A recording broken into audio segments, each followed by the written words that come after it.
I'm Srini Rao, and this is the Unmistakable Creative Podcast, where I speak with creative entrepreneurs, artists, and other insanely interesting people to hear their stories, learn about their molding moments, tipping points, and spectacular takeoffs.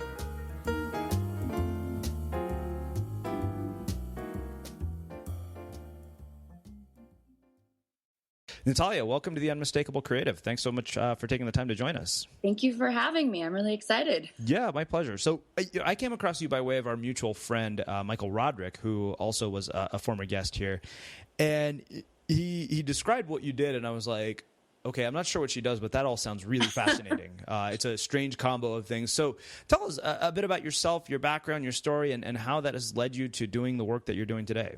Well, currently I would describe myself as a anthropologist, comedian, primatologist, producer, writer, a lot of different, kind of a multi-hyphenate kind of personality. But basically I study spider monkeys, which falls into the anthropology, primatology world. And then I've been an actor for 17, 18 years professionally, and had, a few minor successes. And I found that the biggest success so far has been combining my love of science and primates with my love of comedy, and making videos that use comedy to explain scientific concepts. And that's actually what my goal was as a child. And this all kind of started when I was a little girl. I used to have recurring King Kong nightmares. Starting at age 2 or 3, I was really, really young. And I still get them, believe it or not. But it wasn't until I was about 7 or 8 that I learned to lucid dream, and I was able to shrink King Kong down to like the size of an orangutan. And I kind of battled that sort of fear of this giant, ominous primate, and kind of fell in love with them. But as I, was going along in school, I was doing really well in math and science, and when I was younger. But then I got to high school, and my math and science skills were seriously lacking, and I just kind of hit that weird point where I just kind of gave up trying to be that math and science geek, and I figured I excelled in theater. I'll just go that route. So I kind of switched gears and fell in love with performing and acting. And when I finally did go to college, I decided to be a theater major. But due to a series of events, I ended up dropping out of college my first year and going into the film industry, because my father actually was in the film industry, and my mother was a professor. So I had this kind of two worlds that I was very familiar with. But at that time, I was gravitating more towards my father's world of filmmaking. And that's how I got, wrapped up in the film industry. And I really wanted to perform, but like many actors who are a little afraid of success, a little afraid of failure, I kind of just focused on doing production and kind of got lost in that world. And but it allowed me to go back to school, because I worked insane hours during the weeks, like 80-hour work weeks in production. But I was going to night classes and fell in love with anthropology after taking my first anthro class. And, kind of continued on that route until I was 25. I actually was in a very serious accident. I got hit by a truck. And the truck that hit me actually was my own. It's kind of a funny story. It was a freak accident. I rear-ended somebody on the freeway, and they pulled over onto the shoulder. And I pulled over behind them. This is Los Angeles, by the way. For those listening locally, I'll say the 405-101 interchange, and that'll mean something to you. And so when they pulled over, I knew that this was the dumbest thing ever. Nobody should ever be on the shoulder of the freeway. I just saw a special the week prior where a cop had gotten killed this way. So they got out of their car. I got out, and I asked them, can we get off the freeway?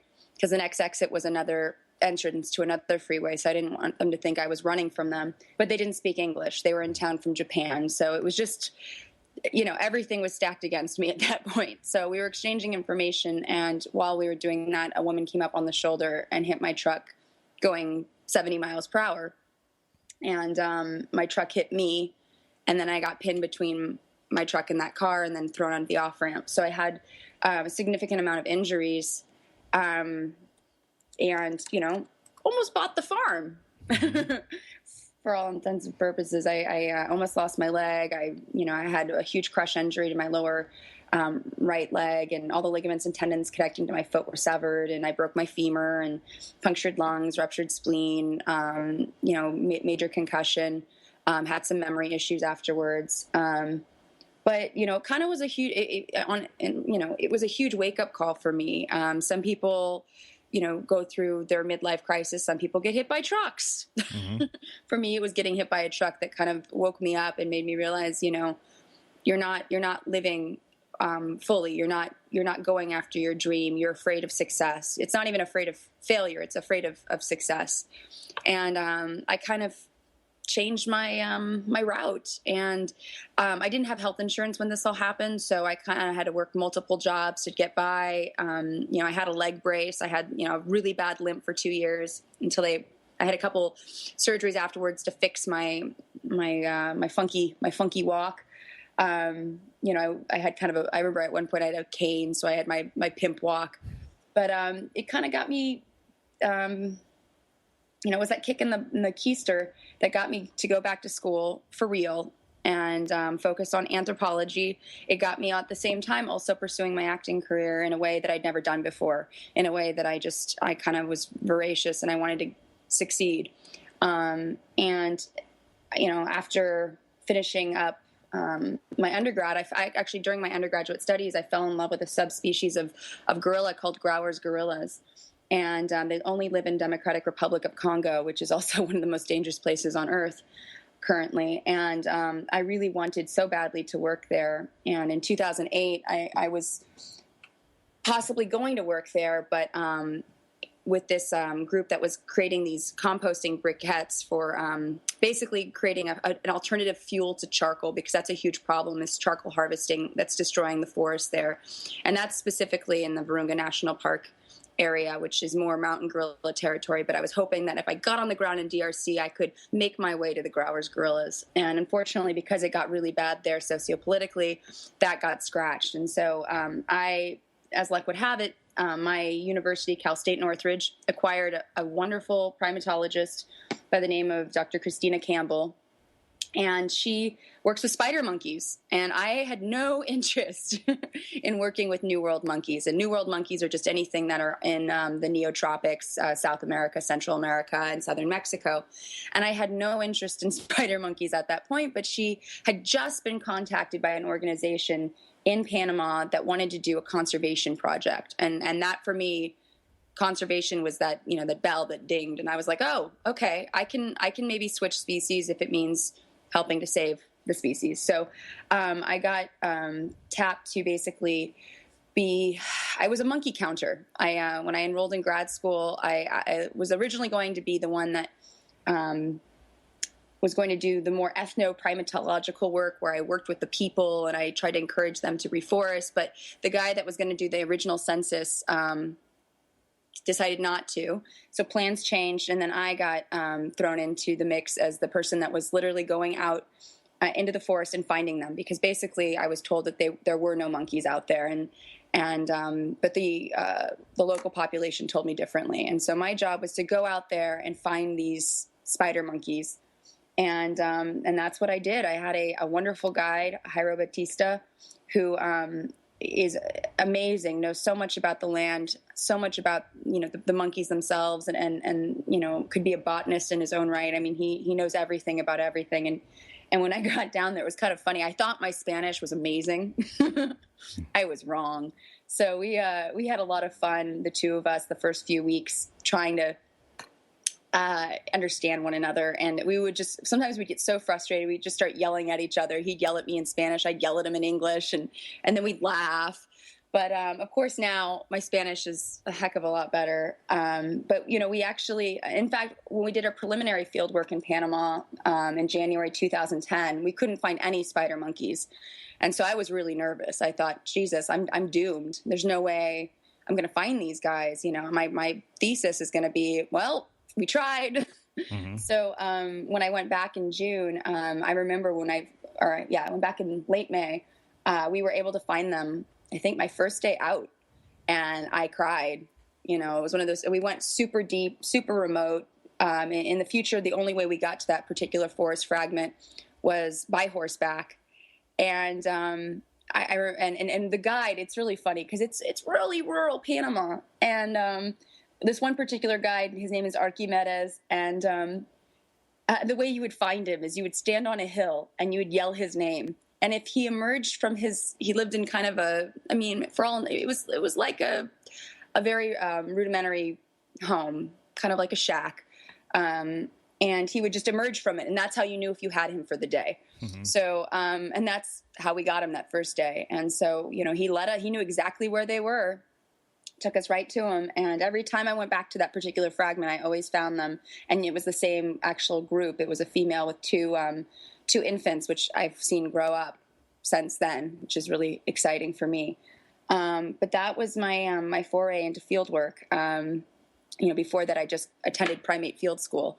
So I spent several months basically tracking and looking for these primates, and then GPSing their locations. And my data are all in maps, and we've used that data now to understand the forest connectivity, because the area that I work in is the most deforested area of all of Panama. It's a dry tropical forest, and most of the landowners there are cattle ranchers these days, and they cut down the forest in order for their cattle to graze, and unfortunately, that's ruining the environment for anything that lives in a tree, including spider monkeys.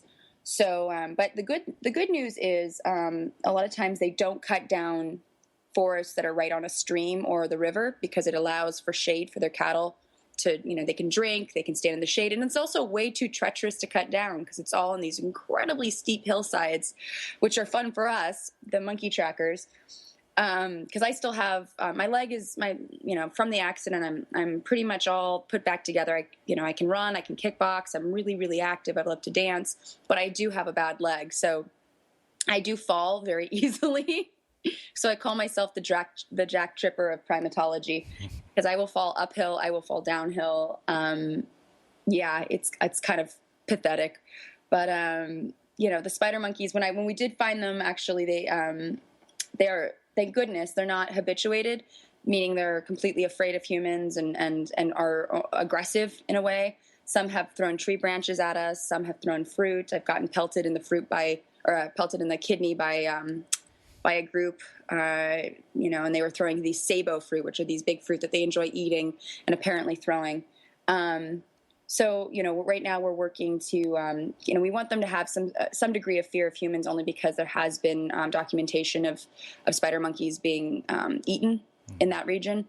Not recently, but, we don't know if people will maybe get a little creative and try to do that again. So, but that's kind of how I got into the spider monkey world. And then I came back to the U.S., wrote up my thesis, learned how to, convert all my data into these maps, and graduated. And I started, but before I graduated from grad school, I wanted really badly to combine my two passions of comedy and performing with science. And I had been pitching TV shows for about 6 months at this point, in the beginning of 2011. And a good friend of mine said, you know what, I enjoy you just talking about anthropology. Why don't you just shoot something? Why don't you just do it yourself? And sometimes it takes somebody telling you can do it for you to do it. And so I went ahead and I wrote a couple videos. One of them is called The Story of Boobs, the Breast Tale Ever Told.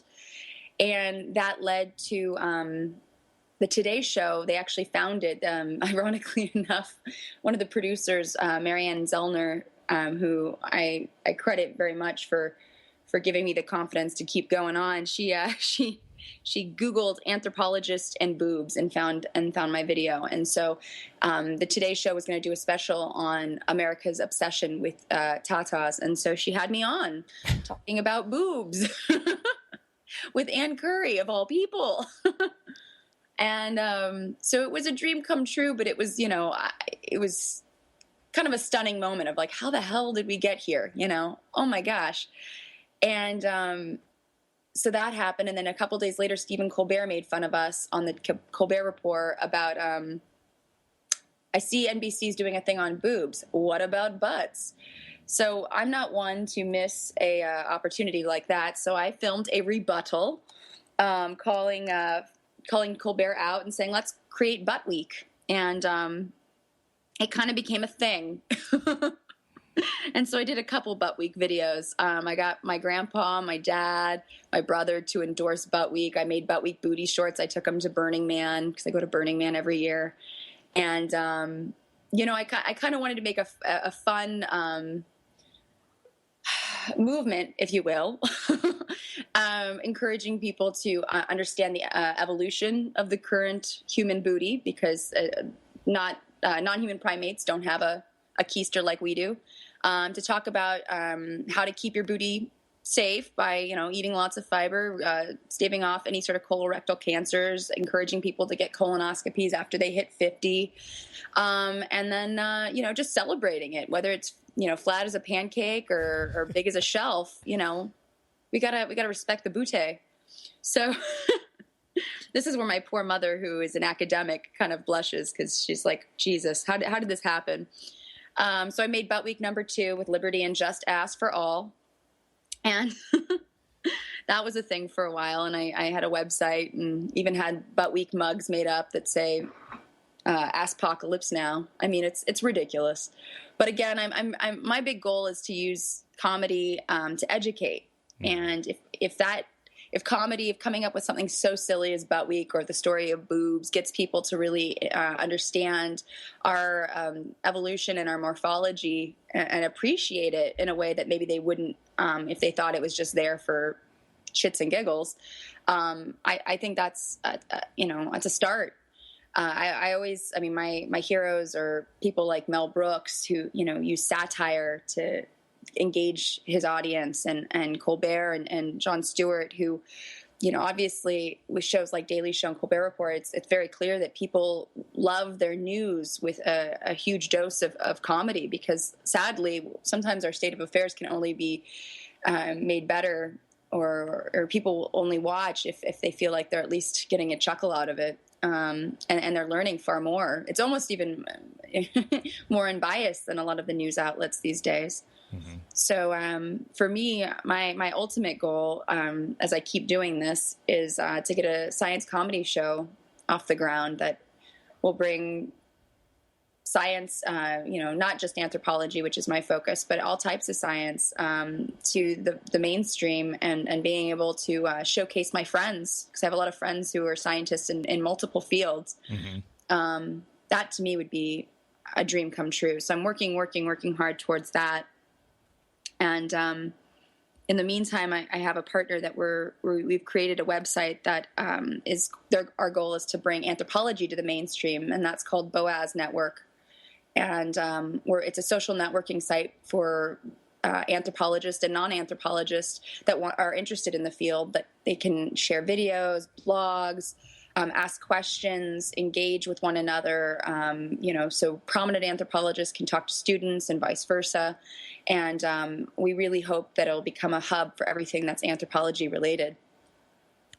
So it's another thing that I'm doing, hopefully, to kind of get science to the masses, democratize science, if you will. Mm-hmm. Wow. A lot of different stuff there. So I want to go back as far as your childhood, and you'll find that I tend to do this to everybody. That's fine. One of the first things that really struck me about the way you told the story is of having this sort of childhood dream, which has pretty much seemed, at least from everything you've told me, seems to have been the driving force behind how your life has played out. And I think as adults, we lose that. I think we forget about it. It's discouraged by people because it doesn't sound practical or it sounds impossible. And sometimes I think that rekindling that is often sort of how we navigate the midlife crisis. I'm really curious, based on your own experience, I mean, when you have seen people in that situation throughout your career, throughout your life, I mean, how do we rekindle that? That might sound silly, but I like writing down my dreams, like my literal dreams, mm-hmm. Because I think those also inform very much what's going on in our brain and our psyche, and maybe what we are lacking in our day-to-day life.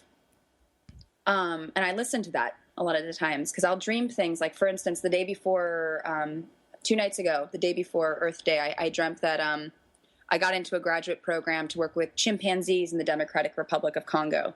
And I woke up, and I remembered it, and I thought, that's so strange, maybe because I'm on that to PhD or not to PhD track. I don't know if I want to do that. So I thought maybe I should start listening.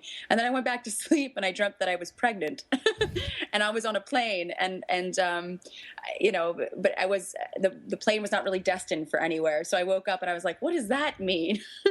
But I don't know. I feel like one of the ways we can really stay in touch with our childhood dream is to not ignore our real, literal dreams when we're sleeping, because I think a lot of them have something to tell us. Mm-hmm.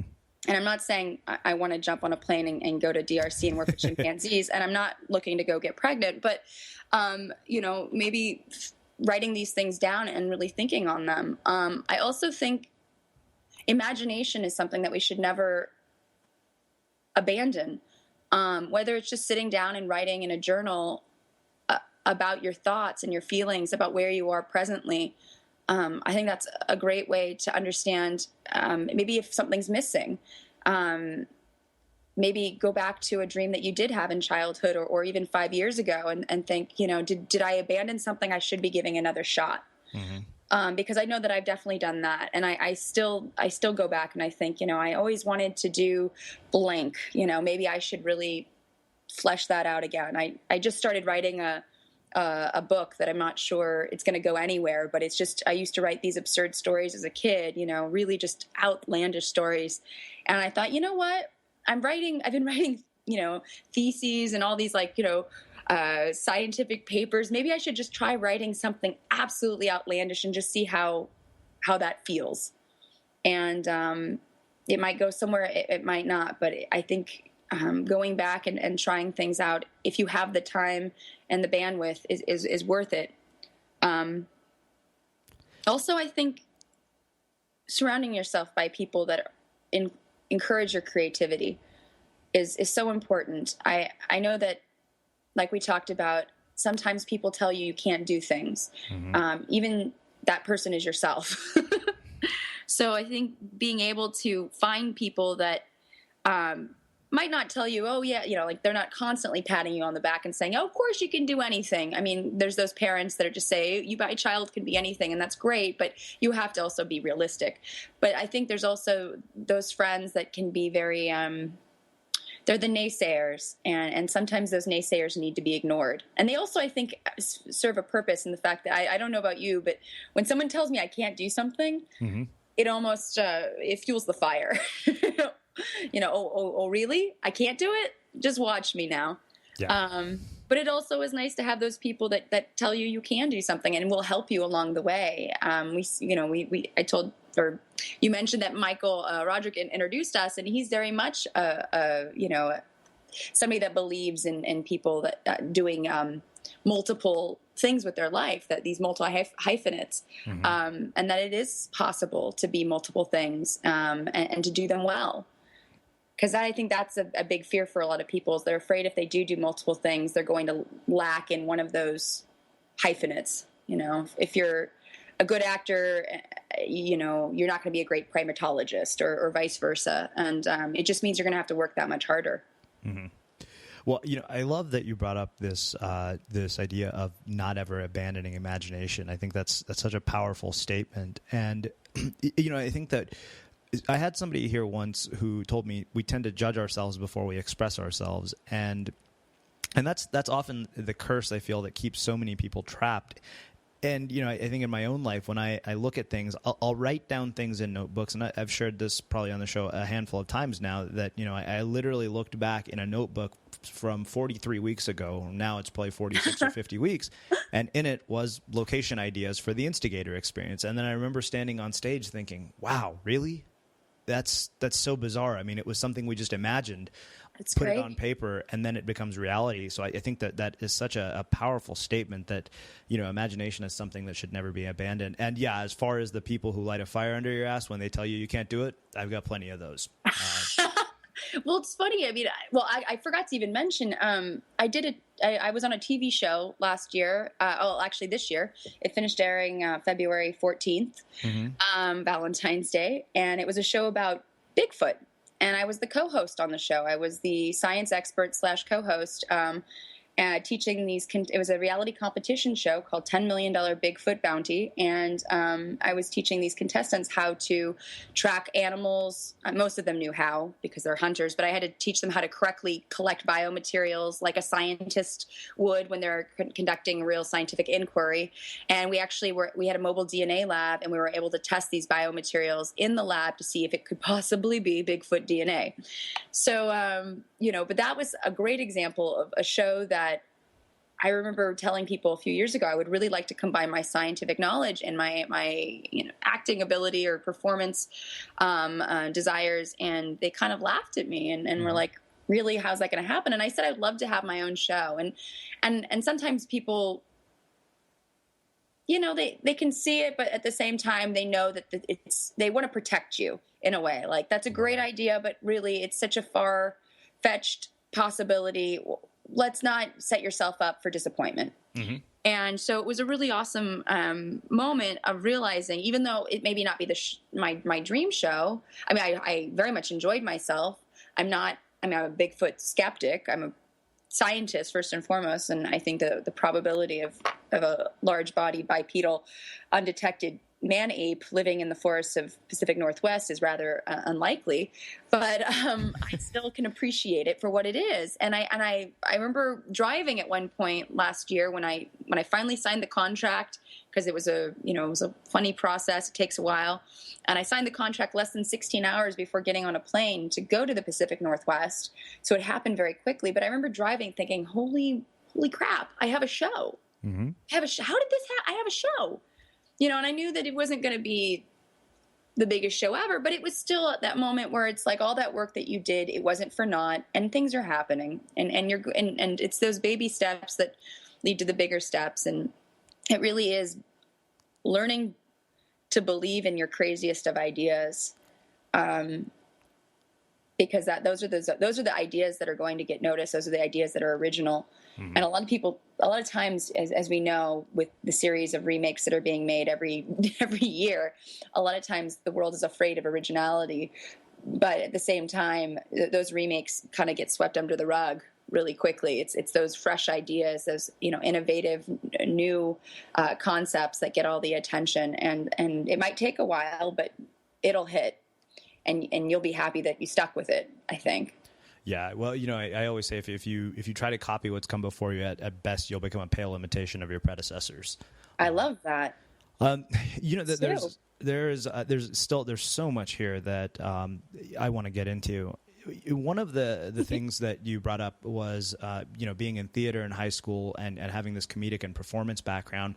So my questions around that really are around story and performance and the elements of that come into the work that we do, because I think that it doesn't matter what your career is in the modern world, elements of that apply. Yes. Just given the nature of the direction that everything is going with technology.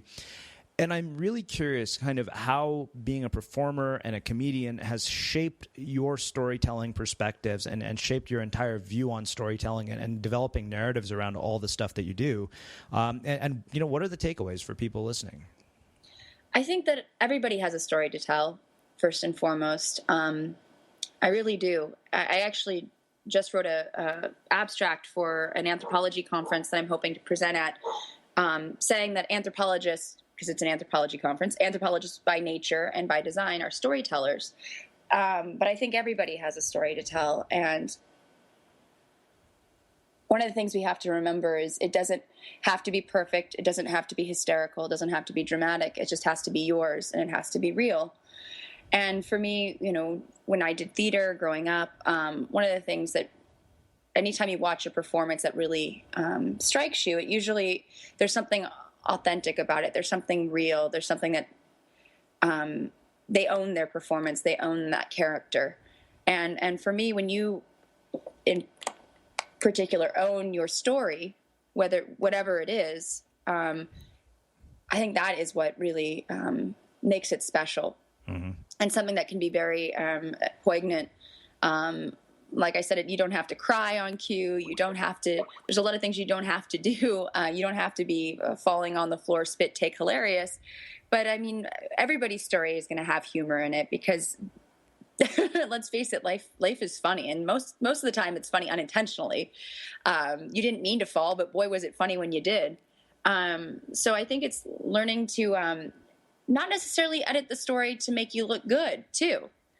Because I know a lot of us, we want to look as look our best, and sometimes our mistakes are what make us better, and being able to admit them. I mean, I kind of did a gloss over of my story. There's plenty of stupid Natalia bonehead moves that I kind of just sort of glossed over. But if I really got into it, if I were writing a book about my life, I would be remiss to omit those moments where I really made these horrible mistakes. But these mistakes also were things that allowed me to grow in ways that if I had done it perfectly, probably wouldn't have.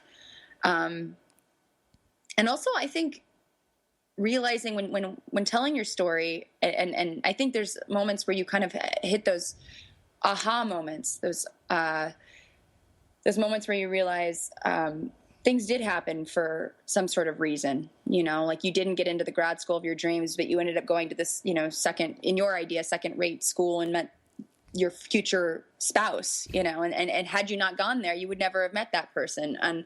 Or had you not gone there, you would not have met your partner that you would have created this, cure for cancer for. I mean, that's obviously being grandiose, but the idea is things happen, and just because they don't happen on your terms doesn't mean they're not the best and most interesting terms. So I think my takeaway for this is everybody's story is interesting. Everybody's story. And it's just remembering that and having faith in that, and being real about what you have to tell. And also not omitting the messy stuff, because the messy stuff is fun.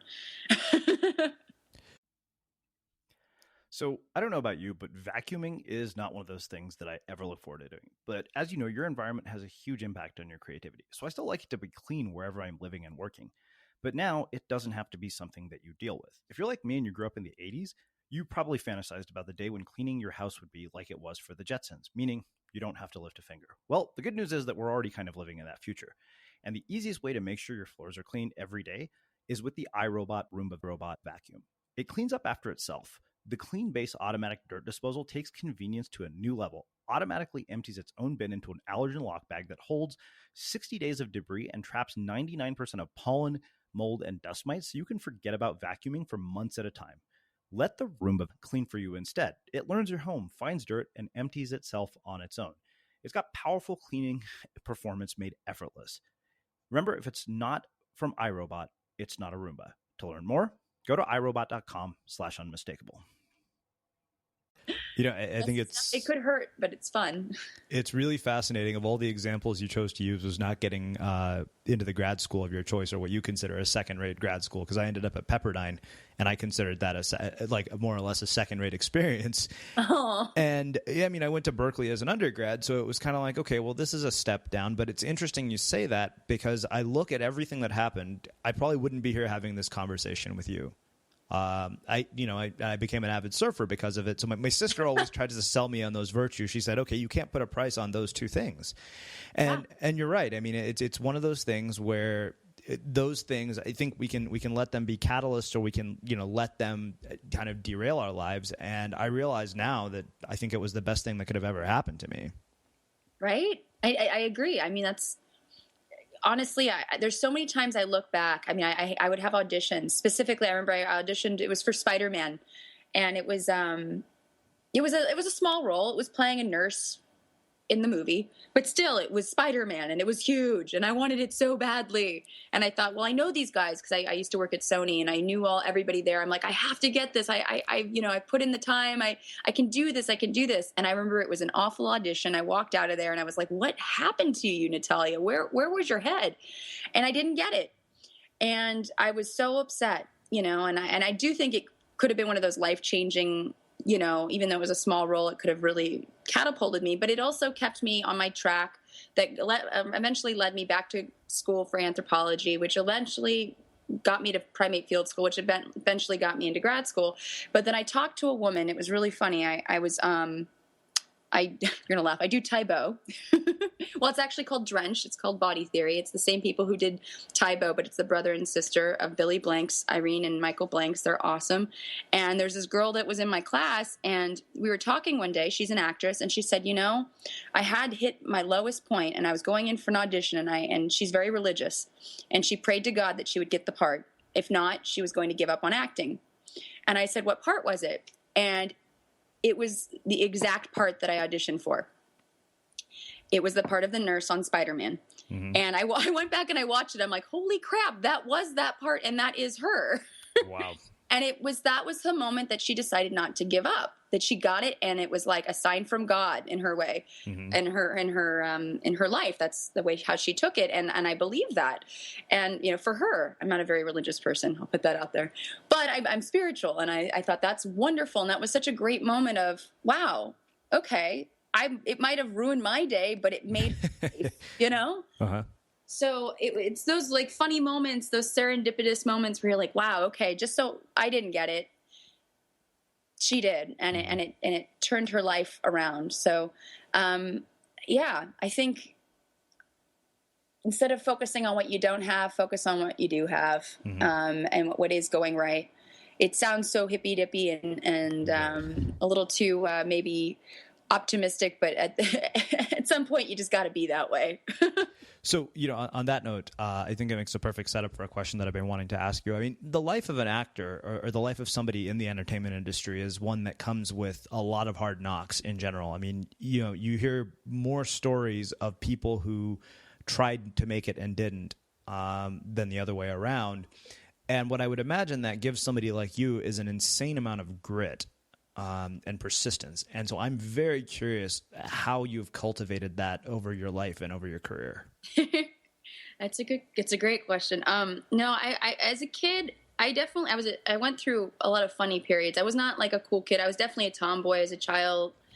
I don't even like that term now because I hate giving gender some sort of role. But when I was a little kid, I looked like a little boy. I loved playing in the mud. I was I don't know. I was a little different, and oops, sorry, that was my mailbox. I was a little different, so I kind of got used to that, and then I kind of went through a chubby phase. And I think when you go through a chubby phase as a kid, you learn to just sort of buck up because you get called all sorts of names. I actually at one point I was called Fat Hairy Gorilla. I remember that one. Which now I look back and I go, that's not so bad. That's kind of a compliment. But I kind of got used to being, I don't know, just sort of like not black sheep, but just sticking out like a sore thumb. And so, that I think also helped develop my humor is, learning to kind of deflect any sort of insults by using humor. Mm-hmm. And so that, as time went on, I think became more and more of my MO in the way I handled myself. If I didn't get something, because I've definitely heard no far more times in my life than I've heard yes. I mean, I could probably count on my hands the amount of times I've heard yes when it came to acting roles. But it also, and you know this because you're doing what you're doing, you hit that point where you're like, if someone is not going to hire me, I'm going to hire myself and I'm going to do my own thing. Mm-hmm. And I know I can, and I've got the ability, and it's literally just, I don't know, kind of hitting that point of realizing, if nobody's going to do it, I better do it. And if I fall flat on my face and fail, at least I can say I tried. And so I think that's what ultimately, because I think that's what happened, in 2010, 2011, when I was pitching shows and everybody was like, please, science comedy together, that's never going to work. And why the hell would we hire you? And all sort of that, all that kind of naysaying stuff, which I totally get, they want a name, got it.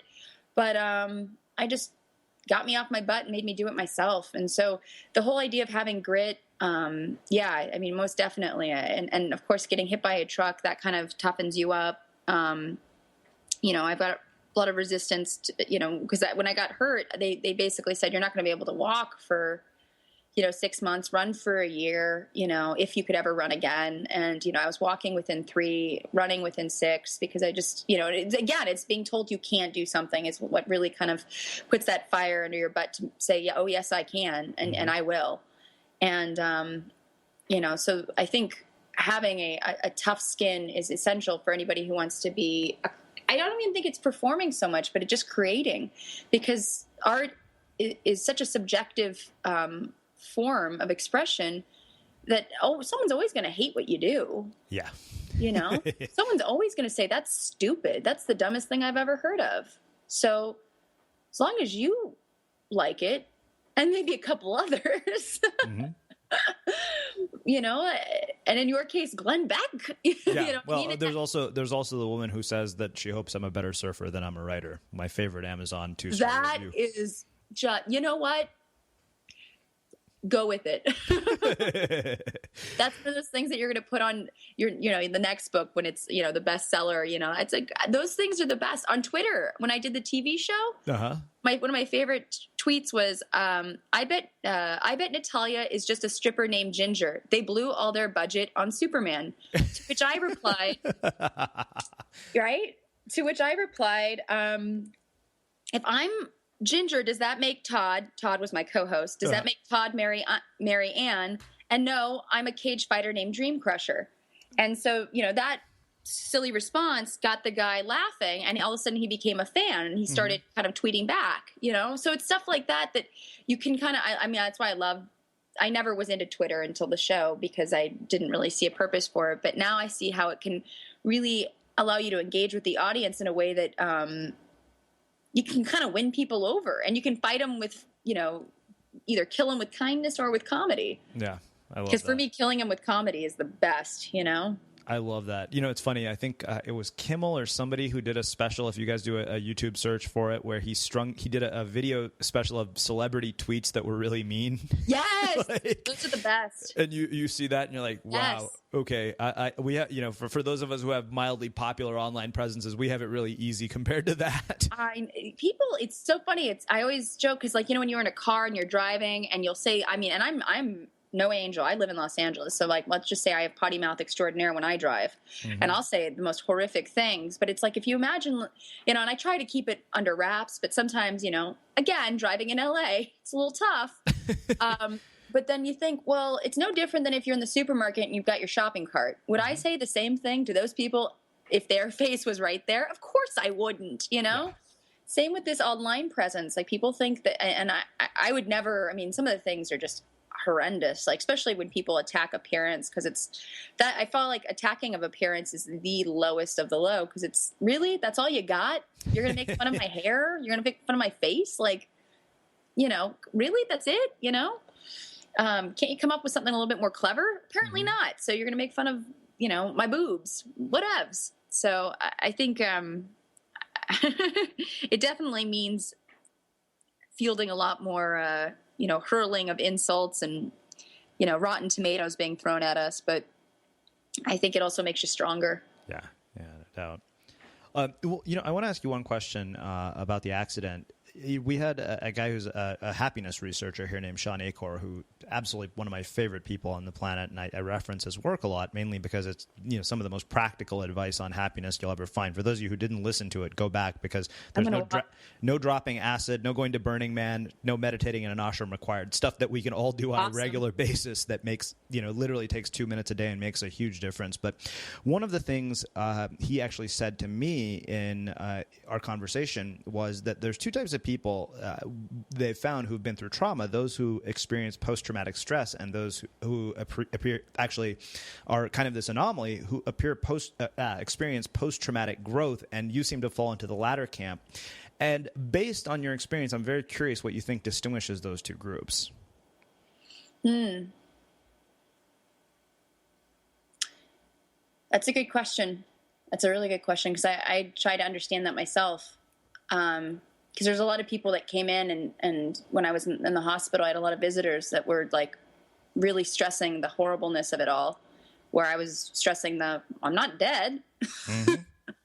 I think and I hate to say this because this kind of dooms those people that get into an accident. I think your outlook beforehand is definitely going to color your outlook afterwards. Because I was always a glass half full kind of gal, I think. And I try to remain that way. I don't say that I don't think that's a fixed position, though. I think that can change over time. But I think having a positive outlook beforehand definitely helped afterwards. And I don't play this up very much, but I definitely have high hopes for myself. I refuse to believe that this accident could crush me. I thought, that what a horrible way, I'm 25 years old. I was 25 when this happened. It was almost 10 years ago. And, what a horrible story. I kind of look at the big picture and I thought, I could literally let this crush me and be that girl that was, she had such potential. So sad that this happened. And now she's just bedridden. Or I could be the person that kind of rose up from that, like a phoenix, and I don't see myself as a phoenix because honestly, the accident wasn't really, it was bad, but it could have been so much worse. It was kind of two options. I could, sit and toil, or I could thrive. And so I think people, and I don't know if everybody, and maybe that's a good way to start, is to ask people, did you have that thought process? Did the big picture ever cross your mind? Mm-hmm. Did your story, because again, it comes back to your story. Would you rather your story be told that, oh yeah, he was wonderful up until that accident, and then boom, we lost him. He was never the same again. Or God, that accident really changed his outlook in a positive way. Mm-hmm. So I don't know if it's asking ourselves those internal questions. Because for me, I also think there was no option for me to be a sour puss about it. I don't think my family would have had it. I think that also happened. My mom has my poor mother, my poor mom, I had to move home because I couldn't walk. Mm-hmm. She was chair of her department. My mom's a professor at Cal State Northridge. She was chair of her department at that point, having to, also take care of me. My grandmother would come by almost every day. I had such powerful women and my father and my brother, such powerful people in my life that wouldn't allow me to feel sorry for myself. Mm-hmm. And that helps. So that's something, unfortunately not everybody has. And I wish, and that's why when I've had friends that have gone into the hospital. I had a girlfriend of mine who got injured about 3 years after my accident. And I came to see her a few times, and I think she was surprised because we weren't that close at that particular point. But I remember remembering when my friends came to visit and how that was such a huge uplift to know that you're not alone. Mm-hmm. And, and sometimes I wish everybody could have that, but when you don't, I guess it's your own internal, inner voice that can be the fuel that, I don't know, that, allows you to find inspiration and positivity through such extreme circumstances. Yeah. Well, let's do this. Let's shift gears a little bit. I want to start talking about kind of this concept of the career that you've built. And, one of the things that fascinates me is that you've blended art and science in a way that I've never heard it put on this show before. And I want to get into some depth about that. But one of the first questions that comes from me on sort of a general level is blending the various experiences of our lives into creating sort of this multi-hyphenated or, multi-potential career that you've built for yourself. How do we look at our own experiences and do that? Well, I think understanding what you can bring to the table,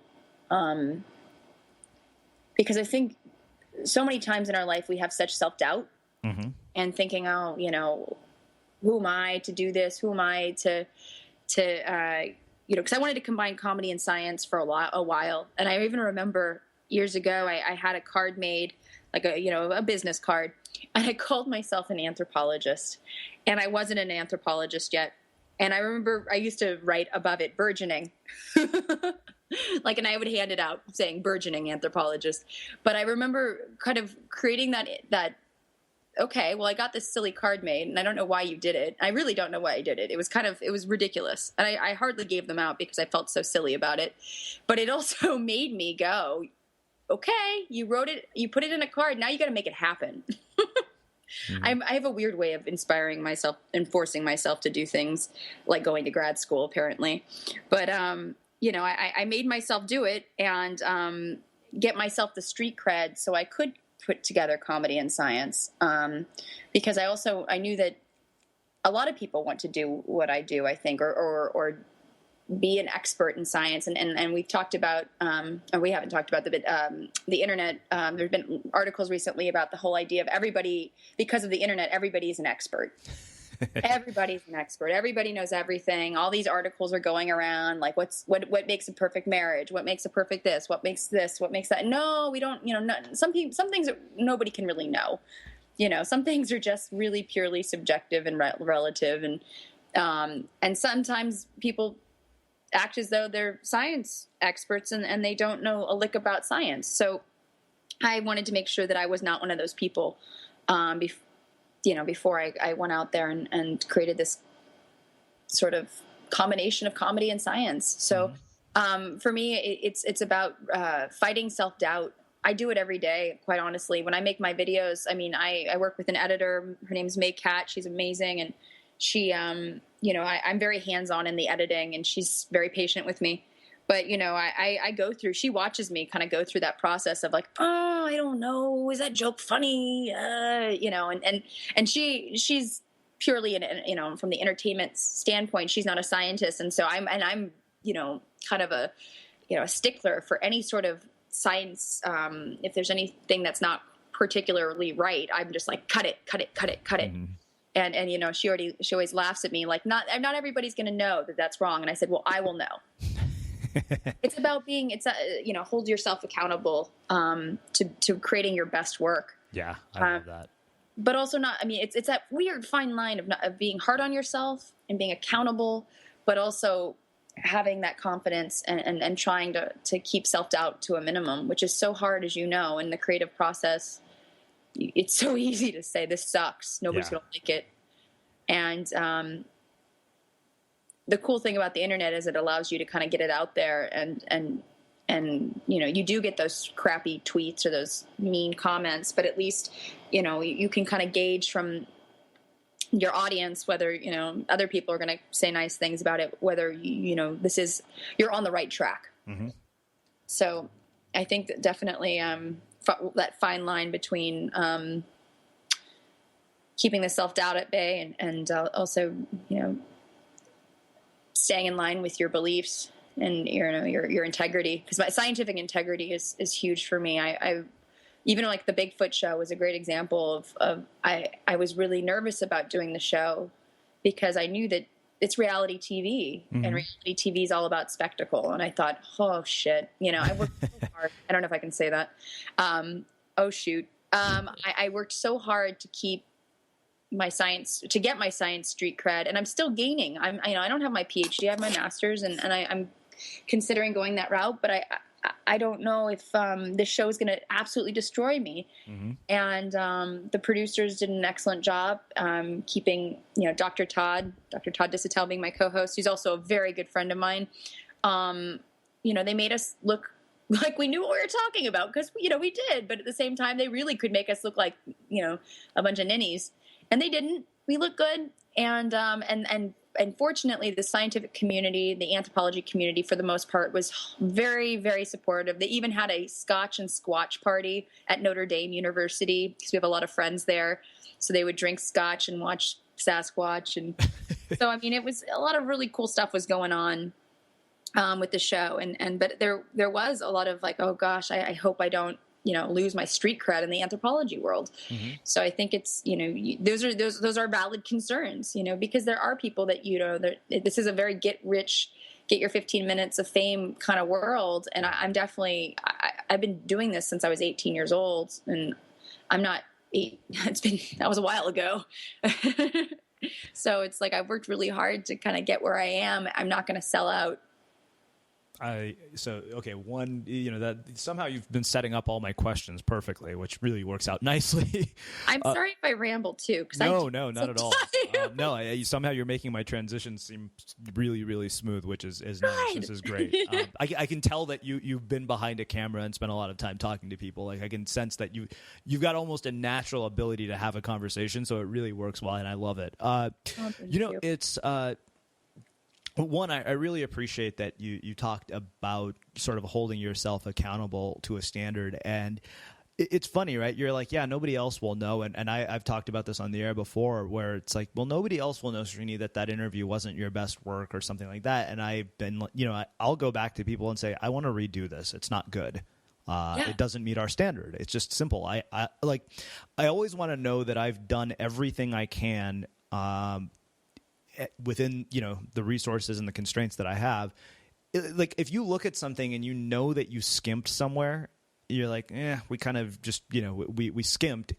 That's I think that to me is really it's one of those things in the world today that honestly is what separates people who do well from the ones who don't, which actually that really kind of is where I want to take this next.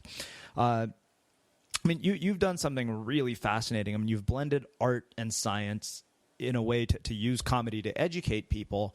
And there's elements of craft, clearly, that go into what you do. You mentioned 18 years.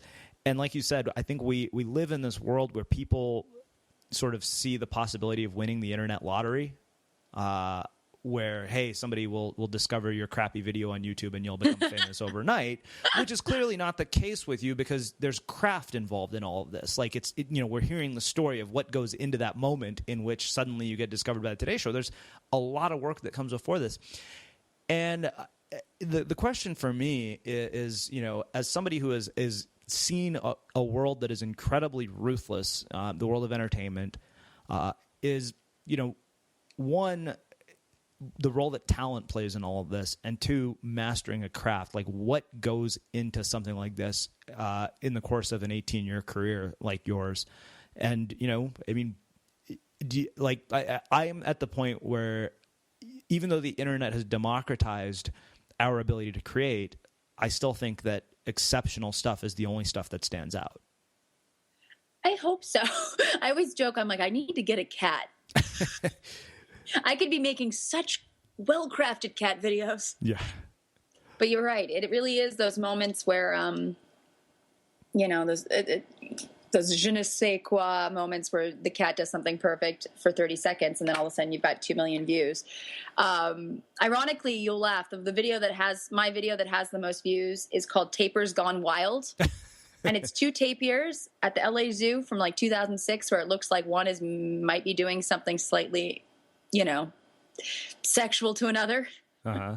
And that, for some reason, has the most views. So, yes, it really is. That's kind of, you never quite know what's going to get 1 million views or 200,000. But, yeah, I definitely think that as far as talent goes, thank you for thinking I have some. Again, a lot of it is about self-confidence, because I think there's plenty of talented people out there, but and it's also self-confidence and frustration. I think that the two of them kind of go hand in hand when it comes to creating good stuff, because you're frustrated because nobody's hiring you, and again, it's like, well, I better do it myself.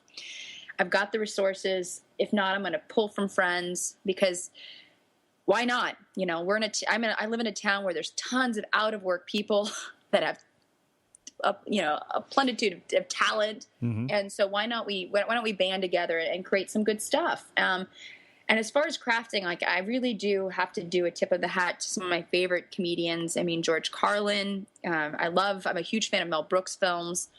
His comedy is a huge influence in the way I write.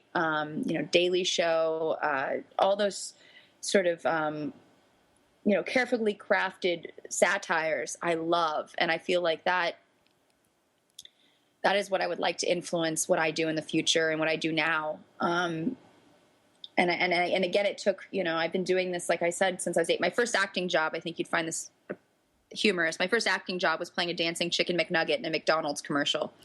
And I was vegetarian, so I've come a long way.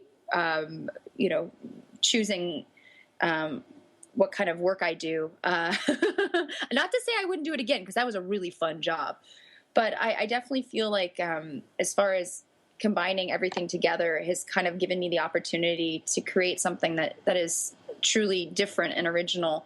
And I'm glad that it's coming off as crafted, because a lot of times people,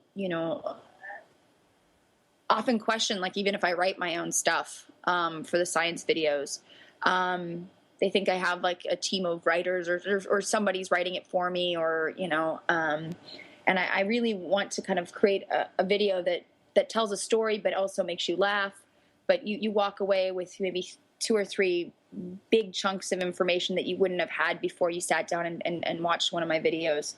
And, I'm hoping more and more that I get better and better at that, because it really is. I watch like some of my first videos and I laugh because they're so slow, and I want to pick up the pace, and I'm like, what are you doing? I'm yelling at the screen.